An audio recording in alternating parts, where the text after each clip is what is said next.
सुबह होती है, लेकिन सूरज काला है, धरती कांप रही है, समुद्र उबल रहे हैं और एक आवाज गूंजती है, समय पूरा हो चुका है। ये कोई फिल्म नहीं, ये है कलयुग का अंत। लेकिन ये कब होगा और क्या हम इसे रोक सकते हैं? हिंदू शास्त्रों के अनुसार समय एक चक्र है, सतयुग, त्रेता युग, द्वापर युग और फिर कल युग। कलयुग शुरू हुआ श्री कृष्ण के पृथ्वी से विदा होने के क्षण। उस दिन से धर्म केवल एक भाग रह गया और अधर्म 3 गुना बढ़ गया। लेकिन ये पहली बार नहीं है, ये युग बार बार आता है। हर 4 युग मिलकर बनाते हैं एक महायुग और ऐसे हजारों महायुग गुजर चुके हैं। मतलब कलयुग पहले भी हुआ और हर बार खत्म हुआ, लेकिन इस बार इसकी कहानी अलग है। विष्णु पुराण कहता है जब मनुष्य का पतन अपनी चरम सीमा पर होगा, जब रिश्ते, प्रेम और न्याय खत्म हो जाएंगे, तब प्रकृति खुद प्रलय लाएगी, आकाश से आग बरसेगी और धरती हिल उठेगी।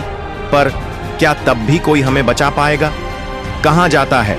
कलयुग में राधा का एक रहस्यमयी रूप अवतरित होगा। वो रूप काली और कृष्ण की शक्ति का संगम होगा। उनका जन्म एक ऐसे समय में होगा जब संसार अंधकार से घिरा होगा और वो सिर्फ एक काम के लिए आएंगी, क्योंकि यहां धन के लिए रिश्ते बिकते हैं। सत्य और असत्य का फर्क मिट चुका है। मनुष्य खुद अपने पतन का कारण बन चुका है, लेकिन यह पतन किसी एक के आने से खत्म हो सकता है। कल्कि, भगवान विष्णु का 10वां और अंतिम अवतार, श्वेत अश्व पर सवार, हाथ में दिव्य तलवार लिए, वो आएंगे और एक ही दिन में अधर्म का अंत करेंगे। लेकिन उनका आगमन किस संकेत के बाद होगा?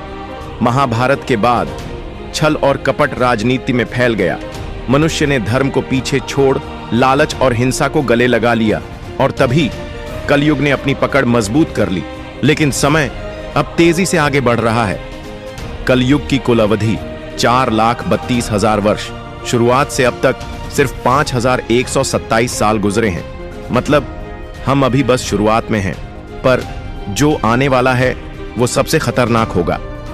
कलयुग में राक्षस बाहर से नहीं आते, वो हमारे भीतर जन्म लेते हैं, लालच, अहंकार और घृणा के रूप में, और इन्हीं से अंत की शुरुआत होगी। लेकिन एक आखिरी युद्ध सब कुछ बदल देगा। कल्कि आएंगे दुष्टों का संहार करने।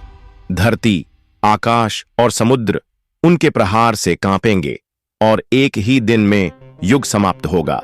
लेकिन अंत हमेशा अंत नहीं होता।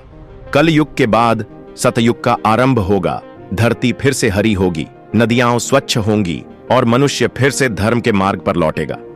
लेकिन सवाल है, क्या हम वो दिन देख पाएंगे? दोस्तों, कलयुग में जीना हमारी नियति है, लेकिन इसे कैसे जीना है, ये हमारा चुनाव है।